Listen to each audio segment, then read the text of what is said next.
Before we get started today, I want to give a big shout out to FLEZ, a loyal Spacedock fan, who very kindly went out of his way to use his extensive Old Republic files to assemble the footage of this ship for us to use in this video. FLEZ has also created the SOJOURN Guinevere mod for FTL Faster Than Light, which I've put a link for in the description if you're interested in checking it out. Really awesome. Thank you, FLEZ, and I hope you all enjoy the video.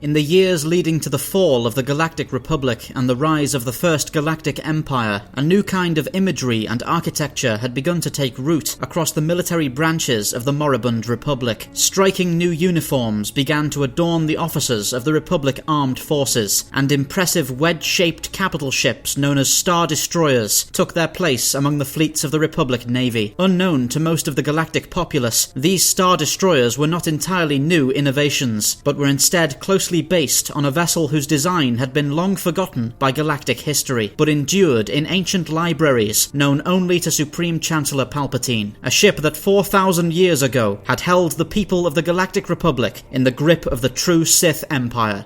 The Harrower Class Dreadnought is 800 meters in length and 433 meters across. At the time of its original commissioning, the ship was shaped as a solid wedge, but this was quickly altered to introduce a forked section at the ship's prow that played host to numerous launch bays. This forked area was also reinforced at the request of certain Sith Lords for use in deliberate ramming attacks. The vessel was well armoured and shielded, with space for a crew of 2,400, in addition to 7,300 embarked troops, as well as carrying all of the necessary facilities to serve as a command and control vessel. The Harrower class is armed with dozens of turreted heavy turbo laser cannons, ion cannons and concussion missile batteries, as well as numerous proton torpedo tubes and a ship-wide point defense grid comprised of several hundred quad laser turrets. The vessel's turbo laser batteries are crewed by skilled Imperial gunners, but are also slaved to a linked targeting system that allows each gun to be carefully coordinated with every other to create lethal cones of concentrated fire. The layered armor plating of the Harrower class is able to absorb huge amounts of firepower, and the ship carries 4 separate high-energy shield generators for maximum redundancy.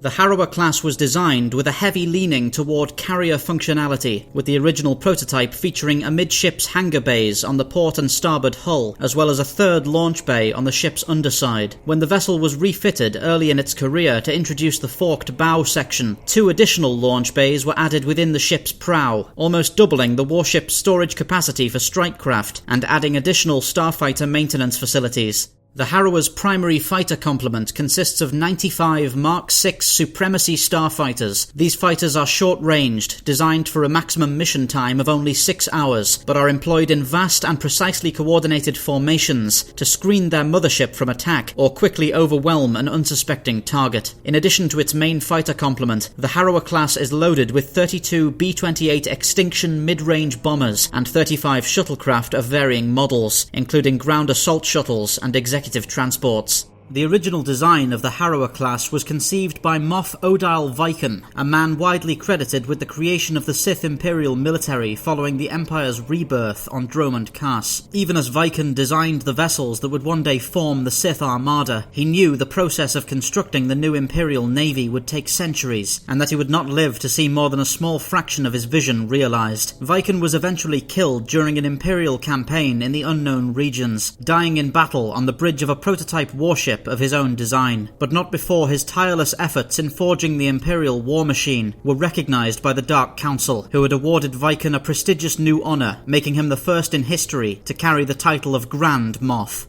To serve aboard a Harrower-class vessel was considered a tremendous privilege among the men and women of the Imperial Navy, and there was fierce competition for every posting. Those fortunate or talented enough to be assigned would often begin to regard those who served aboard lesser vessels with thinly veiled contempt, despite having undoubtedly served aboard such vessels themselves only a short time ago. The construction of a Harrower-class dreadnought consumed a truly vast amount of energy and resources, roughly equivalent to 10 years' worth of output from a major mining colony, but these costs had little to no effect on Imperial production plans, with vessels continuing to leave Imperial shipyards on a regular basis.